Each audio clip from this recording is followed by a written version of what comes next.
My wife texted, "I'm not coming home. I found someone better." Then I found out she emptied our joint account, so I blocked her cards, pressed charges, and destroyed her life. Now she's begging. Sup, Reddit. My wife spent 3 years turning my wallet into her vision board, then dumped me via text and ran with her side piece. Here's how I destroyed her life. Grab your popcorn and enjoy the shit show. Name's Reed, 33 male. I broker deals for industrial equipment leasing, forklifts, warehouse machinery, conveyor systems. Boring as heck to explain at parties, but it pays stupid money if you're good at it. And I'm very good at it. Started this gig 7 years back. Worked for a guy who leased construction equipment and learned the game from the ground up. Last year I cleared $240,000. This year I'm on track for $290,000. 3 years ago I married Delaney. She was 27 then, working part-time at some boutique called Essence and Carner that sold $45 candles. 20 hours a week, mostly standing around on her phone. She hated it. Every dinner conversation was about how she was wasting her potential, how she was meant for something more creative. She had this dream of becoming an interior designer. Not just any designer. She wanted to be featured in magazines, doing high-end residential projects for people with vacation homes. She'd taken a few online courses, had an eye for color schemes, and could talk for hours about mid-century modern furniture. The passion was real. 6 months into our marriage, she came to me with a proposal. We were at dinner, and she laid it out. She wanted to quit her job and focus full-time on building her design business. Take real courses, get certified, build a portfolio, network with the right people. All the things that would turn this hobby into an actual career. The ask was simple. I'd cover everything while she did it. I saw the red flags, the unfinished online courses, the portfolio that was just photos of our rearranged living room. But I was in love, and I had the money. Why not invest in my wife's dream? So she quit. I covered everything. Our mortgage, $4,200 a month for a 3-bedroom house in Riverside Heights that she insisted we needed. Her car payment, $625 a month for a white Range Rover Evoque. Her wardrobe overhaul, $8,300 over 2 months. Theory blazers, Vince dresses, Stuart Weitzman boots. She needed to look the part at networking events. Her course fees, software subscriptions, Adobe Creative Suite, SketchUp Pro, some 3D rendering program that cost $200 a month, materials for mood boards, memberships to professional organizations she never attended. We had a joint account where I deposited $6,000 every month. It made sense at the time. We were married, building a life together. She'd use it responsibly. About 18 months in, her sister Amanda moved to town. Amanda was 32, divorced, had spent the last decade bouncing between retail management jobs. She'd managed a Target in Sacramento for 3 years, got fired, then moved here for a fresh start, and they became inseparable within weeks. And Amanda had opinions about everything, especially about what Delaney deserved. I'd overhear conversations when I came home early. Reed should be investing more in your success. Real husbands invest in their wives' dreams without question. You need to make sure you're financially protected. My ex tried to claim he built my career. The most memorable one was Amanda telling Delaney she was bringing creative capital to the marriage. I was in the garage when I heard that. Actually had to stop and laugh. Delaney started changing after Amanda showed up. The grateful woman who'd thanked me for believing in her turned into someone who thought my support was just what she deserved. The requests got bigger. A professional camera, a design conference in Austin, a home office renovation, $11,000 for West Elm furniture and custom built-ins. The contractor finished in 3 weeks. She worked in there maybe 6 hours before deciding she needed more natural light and moving to the kitchen table. Meanwhile, her actual client work was minimal. A few friends' apartments for free. One commercial lobby her cousin owned. He paid her $3,000 out of pity. Maybe $8,000 in total revenue over 2 years. But she was networking. Always networking at events where tickets cost $200. The joint account balance started fluctuating weirdly.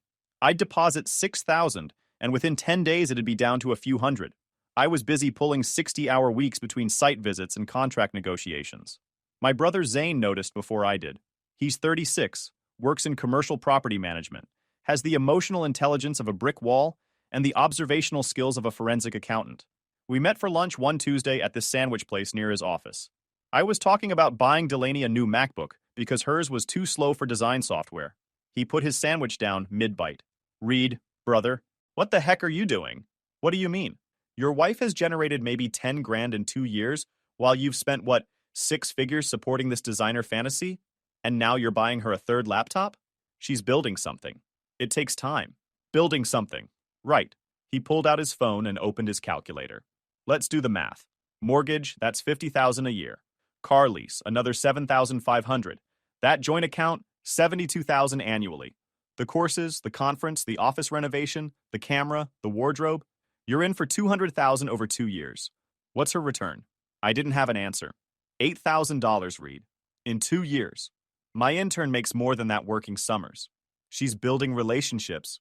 Dreams without results are just expensive hobbies. And she doesn't even seem grateful anymore. I was at your place last Sunday for that barbecue, remember?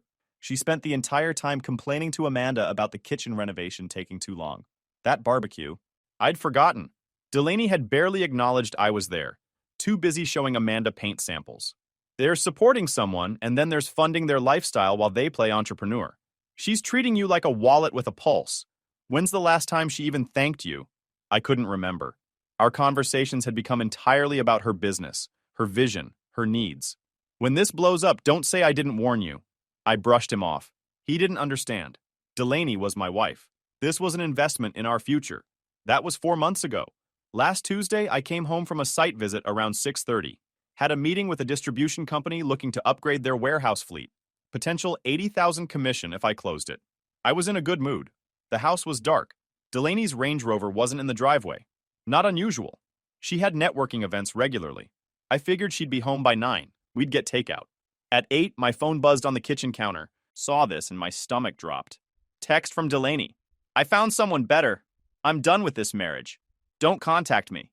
3 years of marriage. 3 years of bankrolling her entire existence. Reduced to a text message while I'm standing in our kitchen like an idiot. I read it 3 times. Just stared at the screen like maybe the words would rearrange themselves into something that made sense. They didn't. The first minute was just shock. My hands started shaking. I set my phone down, picked it up, read it again. After I cooled down a bit, I did something I don't usually do. I checked our joint account balance on my phone. $87. My stomach dropped. I'd deposited $6,000 8 days earlier.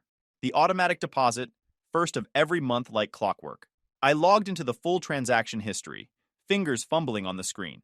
5 transfers over the past week, each one going out to an account I didn't recognize.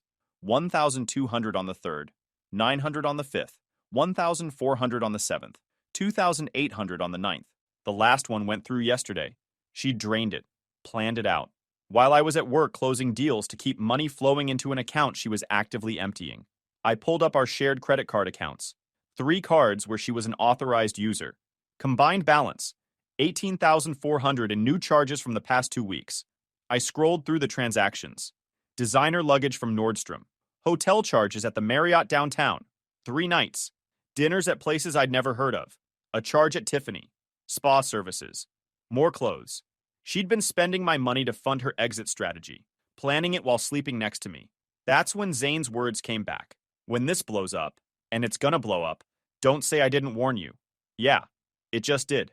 I stood there in my kitchen for another 10 minutes, phone in hand, reading those transactions over and over. The shock was starting to turn into something else. She wanted out. She made that clear. Fine. If she wanted nothing to do with me, I'd give her exactly that. I sat in my kitchen for another 20 minutes, not moving, just running calculations. Financial ones. I called Zane. He picked up on the second ring, some TV playing in the background. What's up? Delaney left me, texted me an hour ago. Also cleaned out the joint account and maxed 3 credit cards, about $24,000 total. The TV went silent. Then, where are you right now? Kitchen. My house. Stay there. Don't do anything. I'm coming over. He hung up. He showed up in 12 minutes. Must have been pushing 80 the whole way. Parked in my driveway, came through the front door without knocking, found me still standing in the kitchen with my phone. He didn't ask if I was okay, just, show me the accounts. I pulled everything up on my laptop at the kitchen table. He sat down next to me, reading through transactions without saying anything. Finally, okay, here's what you're gonna do. What? Right now, you're shutting down every single thing she has access to. Cards, accounts, phone, car, everything. Tomorrow morning, first thing, you're calling a divorce attorney. And you're gonna document every single fraudulent transaction. I can't just freeze her out. We're married. There's laws about... Read. He turned to look at me straight on. She fired the first shot. She drained your accounts. She maxed your cards. She ended the marriage via text while actively stealing from you. You think she's sitting wherever she is worried about playing fair? She's already 10 steps ahead. You need to catch up fast. He was right. You remember when Ian got divorced? Zane continued. His ex cleaned out their accounts. He sat there feeling bad about being mean, and by the time he finally did something, she'd moved 40,000 offshore. Don't be Ian. That got through. We spent the next hour tearing down Delaney's access to everything. Zane pulled up accounts on his laptop while I handled mine. Credit cards first. Logged into my banking portal. She was listed as an authorized user on 3 accounts. Clicked Remove Authorized User on each one. Cards would be declined within the hour. Car. What's the situation? Zane asked. Lease in both our names. I'm primary. Can you end it? Not without penalties, but I can stop the payment. The Range Rover payment auto-drafted on the 15th. $625. Due in 5 days. I canceled the auto payment. Bank accounts. The joint checking. I couldn't close it since her name was on it, but I withdrew the remaining $87. Opened a new checking account at a different bank. Transferred $15,000 from savings. Change all your passwords, Zane said. I went through everything. Bank, email, investment accounts, even Amazon. Phone. She was on my family plan. Logged into Verizon, suspended her line immediately. Streaming services, Netflix, Hulu, Spotify, HBO Max, Disney+. Removed her from all of it. Gym membership, $175 a month. Canceled. Every subscription, every automatic payment. Gone. The whole process took about 2 hours. When we finished, I felt nothing. Just empty. Like I'd completed a task, and now there was nothing left to do. Zane leaned back in his chair. How you feeling? Numb. Yeah, that's shock. Tomorrow you're gonna feel a lot. But right now, while you're still in robot mode, we need to talk about next steps. Lawyer. First thing tomorrow. I'm gonna text you a guy's name. Spencer Pearson. He handled Ian's divorce. Complete shark. You want a shark right now. Zane pulled out his phone and sent me the contact info. Then he looked around my kitchen. You're not staying here tonight. This is my house. Yeah, and she might show up at 2 a.m. with her sister and a police escort claiming she's scared of you or some nonsense. Pack a bag. You're crashing at my place until this settles. I started to argue, then realized he was right. I packed a duffel bag. Clothes for a week, toiletries, laptop, important documents. We left around 11 p.m. Zane's condo was across town, a 1-bedroom. He set me up in the living room with blankets and pillows. You gonna be okay? Yeah. All right. Try to sleep. Tomorrow's gonna be rough, but we'll get through it. He went to bed. I lay on his couch staring at the ceiling, knowing I wouldn't sleep. My phone sat on the coffee table. Silent for now. I figured the texts would start flooding in soon. But for this moment, there was nothing. Just silence. Which somehow made it worse. Spencer's office was downtown. 15th floor. Glass walls with a view of the harbor. Everything about it screamed expensive. He was maybe 50. Graying hair, an expensive suit. He listened to my entire story without interrupting, reviewing documents on his tablet as I talked. When I finished, he looked up. Okay, here's where you stand. The good news. You documented everything immediately. The better news. She emptied a joint account and maxed shared credit cards right before filing. That's textbook marital asset dissipation. We can absolutely use that. What about the house? Jointly owned, so she's entitled to half the equity. Unless we can prove she dissipated marital assets, in which case we argue for an uneven split. How much equity? Around $110,000. And her income over the past 2 years? Maybe $8,000 total. I've been covering everything else. Pearson smiled. A predatory smile. So you've been the sole financial provider while she built a fantasy business that generated basically nothing, and then she went through accounts on purpose to fund her exit strategy. We can work with this. What about the vehicle? Range Rover. Joint lease. I stopped the payment. It's due in 4 days. Perfect. Let it go into default on her watch. When they come to repossess it, that's her problem. Now, here's what's about to happen. She's going to lawyer up, probably within 48 hours. Her attorney is going to demand temporary spousal support, claim you locked her out maliciously, paint you as controlling. Standard playbook. So what do? We file first. Today.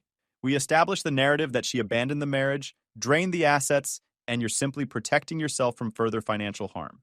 We'll request a full accounting of the joint account transactions and credit card statements. We'll document every penny you spent supporting her business. We spent another hour going through paperwork. Pearson's assistant drafted the initial divorce filing. We'd submit it to the court tomorrow morning. I left his office feeling a bit more in control. By that afternoon, my phone started buzzing. 25 texts from Delaney and 3 voicemails. The texts had gone from confused to angry to desperate. Why aren't my cards working? Reed, this isn't funny. I need access to our account. Amanda says you're trying to manipulate me by cutting off access to money. This is financial abuse. I need my phone working. I have client meetings. Zane called around 5 p.m. How'd it go with Pearson? Filing tomorrow. He thinks we've got a strong case. Good. Now buckle up, because Amanda just posted some garbage on Facebook about you being a controlling, financially abusive husband who's trying to ruin her sister's life. You've got to be kidding me. Nope. She's going scorched earth on your reputation. Oh, and fair warning, Amanda called me about an hour ago, screaming about how I need to talk sense into you. What did you say? I told her she should get her facts straight before running her mouth. She hung up on me. That night, lying on his guest bed, staring at the ceiling, my phone buzzed one more time. Text from an unknown number. This is Amanda. You're making a huge mistake. Delaney's ready to forgive you, but you need to unfreeze her accounts and stop acting like a child. She's willing to work this out if you apologize, and we all sit down like adults. Call me. I showed Zane the message. He read it and laughed. Oh my God. They actually think you're going to crawl back. What do I say? Nothing.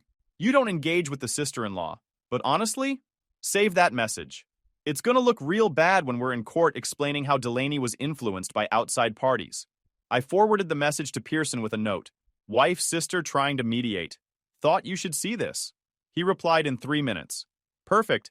Let her keep digging. Divorce papers were filed Thursday morning.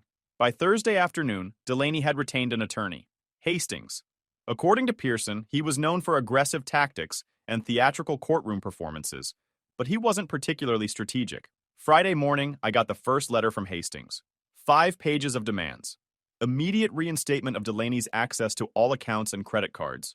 Temporary spousal support of $5,000 per month pending final settlement. Exclusive use of the marital home. Her choice of vehicle. Payment of her legal fees. The letter threatened an emergency hearing if I didn't comply within 72 hours. Pearson called me after reviewing it. It's theater. Pure theater. They have no basis for an emergency hearing. The account she drained was joint. She had equal access. The credit cards she maxed were authorized user accounts.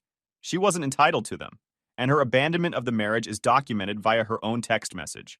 We're going to respond and watch them backpedal. What about the house? We'll address that in our counter response. For now, I'd suggest staying with your brother. Pearson's response letter went out Monday. 8 pages. It was beautiful. It detailed every transaction from the joint account over the past 6 months. Every suspicious transfer. Every maxed credit card. The timeline of her planning her exit. Her text message ending the marriage. It requested a full forensic accounting of where the $6,000 from the joint account had gone, as well as documentation of the $18,000 in credit card charges. It noted that temporary spousal support was inappropriate given her demonstrated ability to access and drain marital funds. The final paragraph was my favorite. Your client is not a victim of financial abuse. She is an adult who made decisions to drain accounts, max credit cards, and end her marriage via text message. 3 days later, Hastings called Pearson requesting a settlement meeting. We met the following Tuesday. Conference room at Pearson's office. Me and Pearson on one side. Delaney, Hastings, and, somehow, Amanda on the other. Amanda shouldn't have been there. This was a legal meeting between spouses and their attorneys. But Delaney had insisted, according to Hastings, because she needed emotional support. Pearson barely glanced at Amanda. Ms. Whitmore, this is a private legal consultation. Unless you're here in a professional capacity, I'll need to ask you to wait in the lobby. Amanda's face went red. I'm here as Delaney's sister and support system. She has every right. She has every right to emotional support, which is why we have patient advocates and counselors. What she doesn't have is the right to bring non-party observers into legal settlement discussions. You can wait outside or this meeting ends now. Amanda looked furious. She stood up, grabbed her purse, and walked out without another word. Once the door closed, Pearson opened his folder. Let's get down to business. Your client wants $5,000 a month in temporary support, exclusive use of the house, and attorney's fees.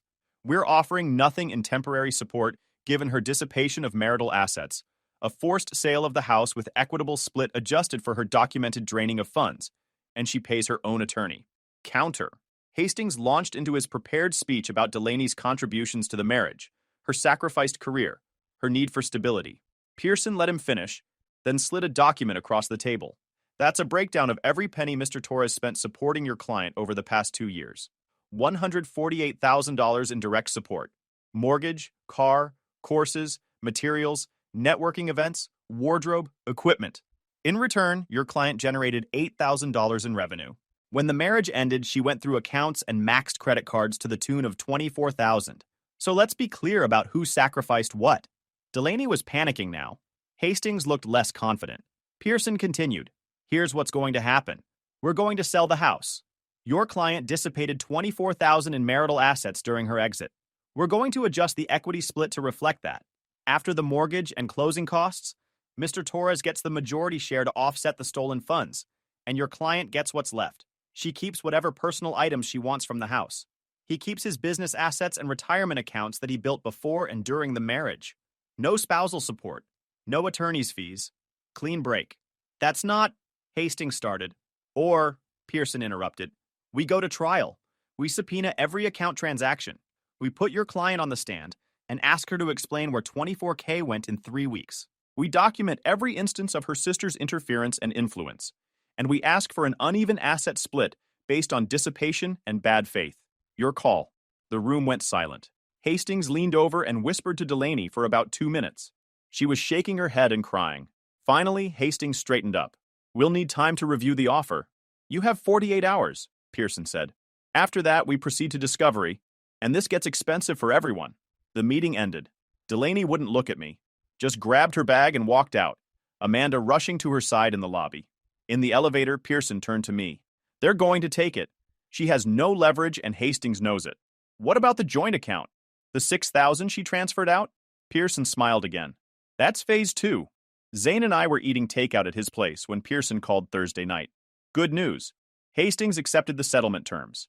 We're selling the house, and after the split adjustment for the dissipated assets, your client comes out significantly ahead. We'll finalize paperwork next week. What about the joint account? That's why I'm calling. I had my paralegal dig into those transfers from your joint account. All 5 transactions went to the same account. A personal checking account in Delaney's name only, opened 4 months ago. 4 months. She'd been planning this for 4 months. We can't touch that money through the divorce settlement since we've already agreed to terms. But, and this is the interesting part, if you wanted to pursue civil recovery, you could file a separate claim for return of funds. She took $6,000 from a joint account without your knowledge or consent during the marriage. That's legally gray, but if we can prove she did it specifically to take away your access to marital assets, it becomes fraud. Is it worth it? For $6,000? Probably not, but it sends a message. And here's the kicker. If she can't pay it back, we can get a judgment that attaches to any assets she has, including her settlement from the house. So yeah, I'd say it's worth it. Zane was listening on speaker. Do it. Make her life complicated. I thought about it for maybe 10 seconds. File it. Pearson laughed. I was hoping you'd say that. I'll draw up the claim tomorrow. The civil claim was filed the following Monday. Delaney had 30 days to respond. Meanwhile, the house went on the market. Zane helped me coordinate everything. Cleaners, repairs, staging. We priced it aggressively. It sold in 11 days. During that time, I got texts from Amanda almost daily, each one more unhinged than the last. You're ruining Delaney's life over a mistake. Real men support their wives even when things get hard. I forwarded every single message to Pearson.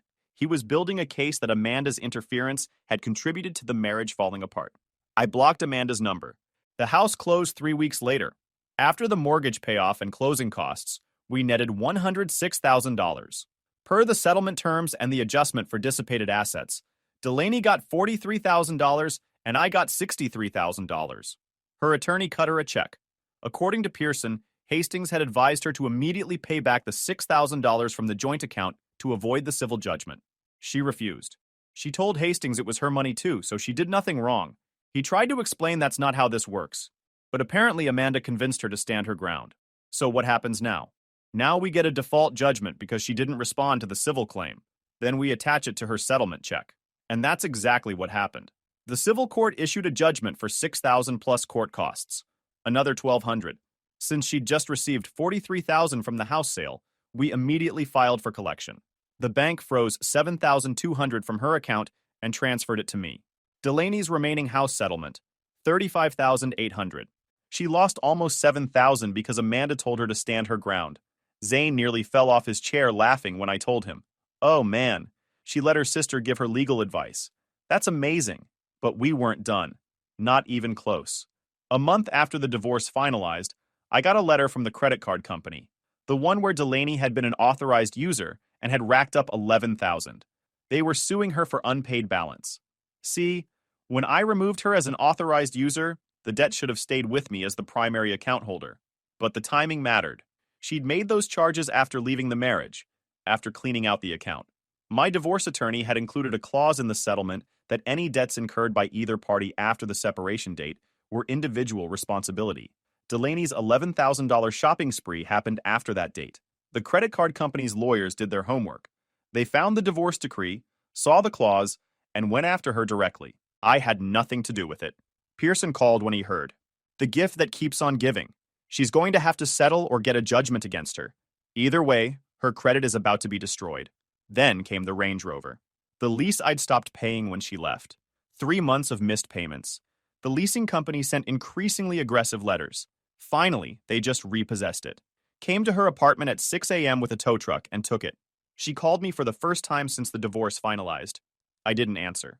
She left a voicemail. Read, they took my car. I need a car for client meetings. I know we're divorced, but you co-signed the lease.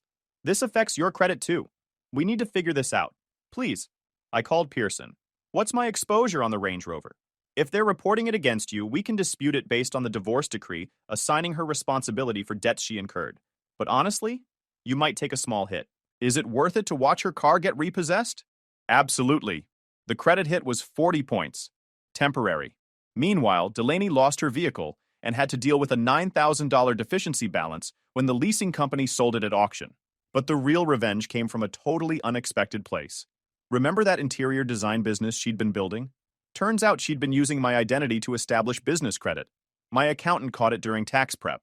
There were 3 business credit cards I'd never opened, all in my name, all with my social security number, but listing her design business as the entity.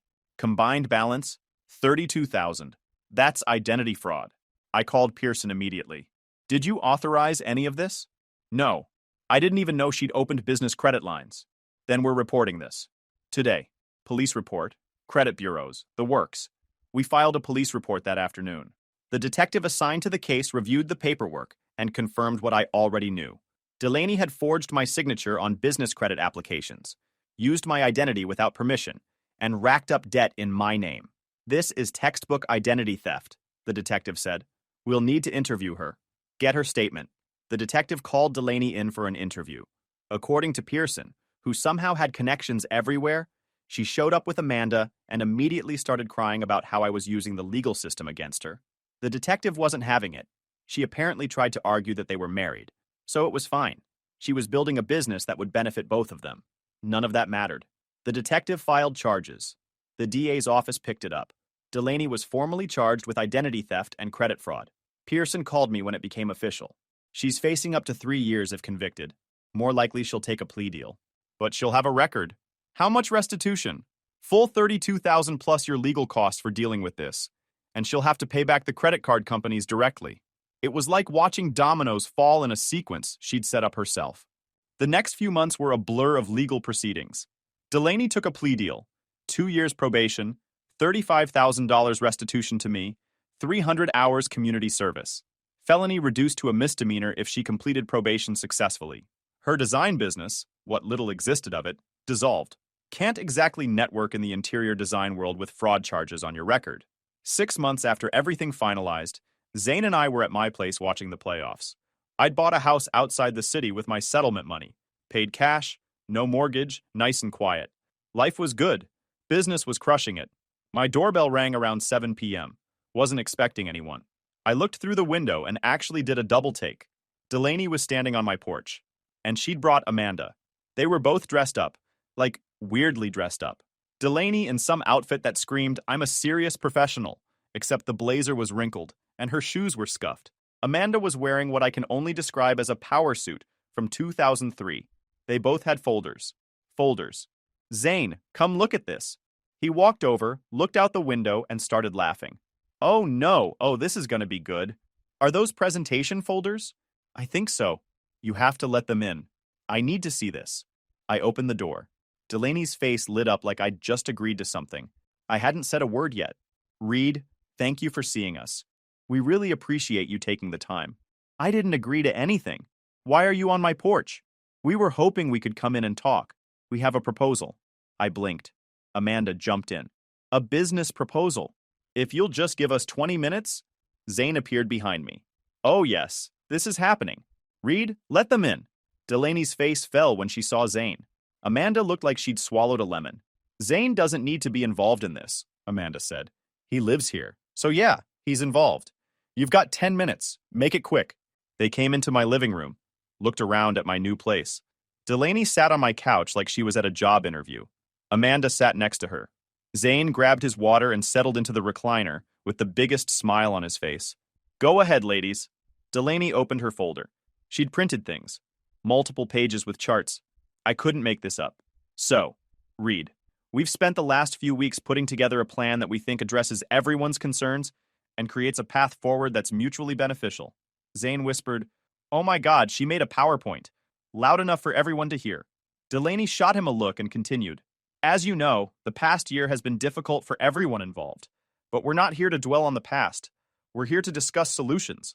She pulled out the first page. It was titled Reconciliation Partnership Framework. I just stared at it. Amanda took over. What Delaney is proposing is a structured financial support arrangement that acknowledges the investment you made in her career development while providing clear terms for repayment and equity. Equity in what? I asked. In the business. Delaney's design business. She's rebranding, moving in a new direction. With the right capital investment, she can turn this into a profitable venture. You'd be a silent partner. 20% stake for an initial investment of $50,000. The room went completely silent except for Zane trying not to spit out his water. You want me to invest $50,000 in a design business that generated $8,000 in 2 years? Run by someone with fraud charges on her record, who cleaned out my account and opened credit cards in my name. Delaney jumped in quickly. The charges will be off my record after probation, and the new business model is completely different. I'm focusing on affordable staging for real estate agents. The market research shows... Market research. You did market research. Amanda helped me. We've identified a gap in the local market. Zane cut in. Quick question. Who's funding this rebrand right now? Because last I heard, Delaney was broke and living with her parents. Amanda's face went red. That's not relevant. Super relevant, actually. You're asking my brother to invest in a business that currently exists as what? A PDF presentation? We have a business plan, Amanda said defensively. A real one. Who wrote it? Zane asked. You? I have retail management experience. At Target. That doesn't qualify you to write business plans. This was getting entertaining. Delaney tried to redirect. Reed, look, I know I messed up, but this is a chance for both of us to move forward in a good way. You get an investment opportunity. I get the capital to rebuild. We both win. How do I win exactly? Amanda pulled out another sheet. We've projected first-year revenue of $180,000 based on conservative estimates of market penetration. Zane actually laughed out loud. You conservatively estimated that a convicted fraudster with no clients and no track record would generate $180,000 in her first year back. That's cute. We're trying to have a professional conversation, Amanda snapped. No, you're trying to scam my brother. Delaney's eyes were getting watery. This isn't a scam. I'm trying to make things right. I'm trying to offer you something real instead of just asking for a handout. But you are asking for a handout, I said. You just wrapped it in a business proposal to make it sound legitimate. Amanda stood up. You know what? I told Delaney this was a waste of time. You've been vindictive and cruel through this entire process. You clearly don't care about her well-being. Amanda, I'd maybe sit down and stop talking, Zane said. His voice had that edge now. You've been running your mouth for the past year about how Reed was the problem. You convinced Delaney to drain accounts, leave the marriage, and make the dumbest series of decisions I've ever witnessed. Now she's on probation, broke, and living with her parents, and you thought showing up here with a fake business plan would fix it. Amanda's mouth opened and closed like a fish. Delaney tried one more time. Reed, please, I'm drowning here.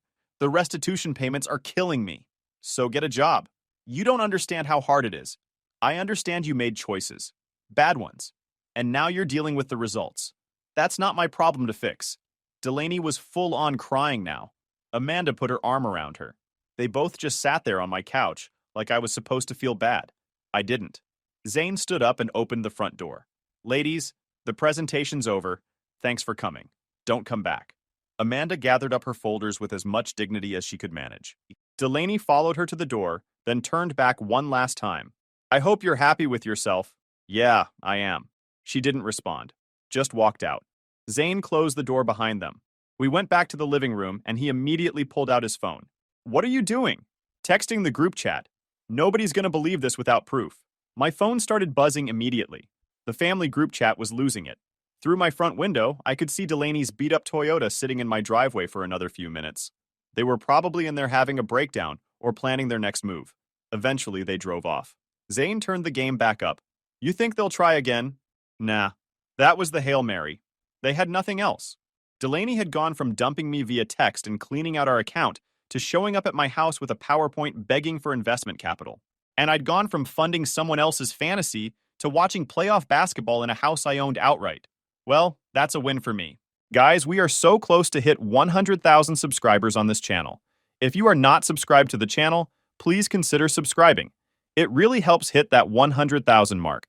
Thanks for making this dream come true.